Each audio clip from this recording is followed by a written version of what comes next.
మనసుకి శ్వాసకి ఉన్న సంబంధం గురించి తెలియటానికి ఒక చిన్న రహస్యం చెబుతాను నేను. ఎలా జరుగుతుందంటే, మన ఇంట్లో ఎవరన్నా రహస్యాలు మాట్లాడుతున్నారనుకోండి మన గురించి, మాట్లాడుతూ ఏం చేస్తామంటే వినాలని ప్రయత్నం చేస్తాం. ఏకాగ్రంగా ఆ మాటలు చిన్నగా వినాలని ప్రయత్నం చేస్తాం.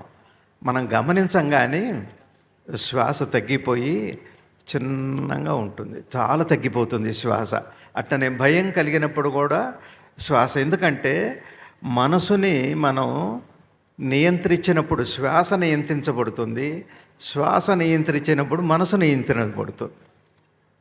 ఇదే రహస్యం. రెండు ఒకటే స్థానం కాబట్టి శ్వాస నియంత్రిస్తే మనసు నియంత్రించడం, మనసు నియంత్రించబడితే శ్వాస నియంత్రించడం, అంటే రెండు ఒక చోటే పుడుతున్నాయి.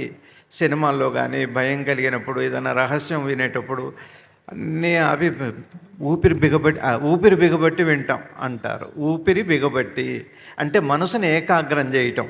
మనసు ఏకాగ్రం అయితే ఊపిరి బిగబడతాం, ఊపిరి బిగబడితే మనసు ఏకాగ్రం అవుతుంది. అంటే రెండింటి పుట్టుక స్థానం ఒకటి.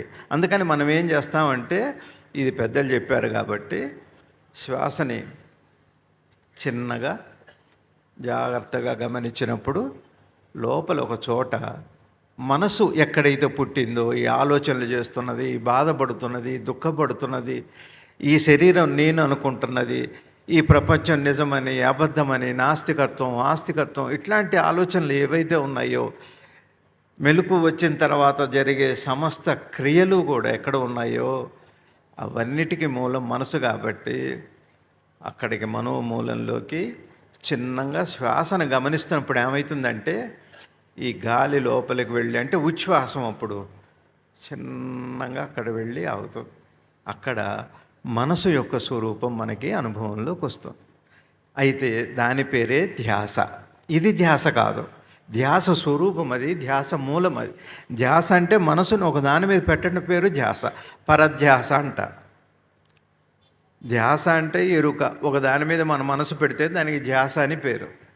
శ్వాస మీద ధ్యాస, శ్వాస మీద ధ్యాస, అంటే గాలి పీల్చటం అనే ప్రక్రియ మీద ధ్యాస. ఎందుకు ఆ ధ్యాస అవసరం? ఏంటి ఆ ధ్యాస అవసరం అంటే, ఇప్పుడు ధ్యాసను కనుక్కునే ప్రయత్నం చేస్తున్నాం మనం. అసలు ధ్యాస ఏమిటి? అసలు ఉట్టిగా అది యాంత్రికంగా చేయటం కాదు, అది యాంత్రికంగా చేసేది కూడా కాదు.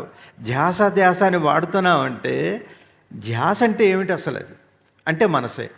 మనసు అంటే ధ్యాస, ధ్యాస అంటే మనసు. మరి ఆ ధ్యాసను చూడాలి అంటే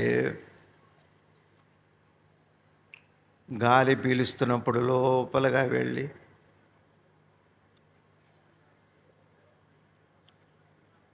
ఒక్క క్షణం చూడండి, మీ మనసు అంతా ఏం చెబుతారో ఖాళీ అయిపోయింది.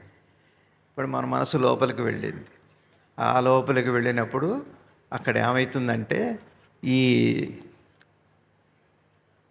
ధ్యాస ఏదైతే ఉందో ఆ ధ్యాస స్వరూపం మనకు అనుభవంలోకి వస్తుంది. అదే నేను నేను అంటుంటాం మనం.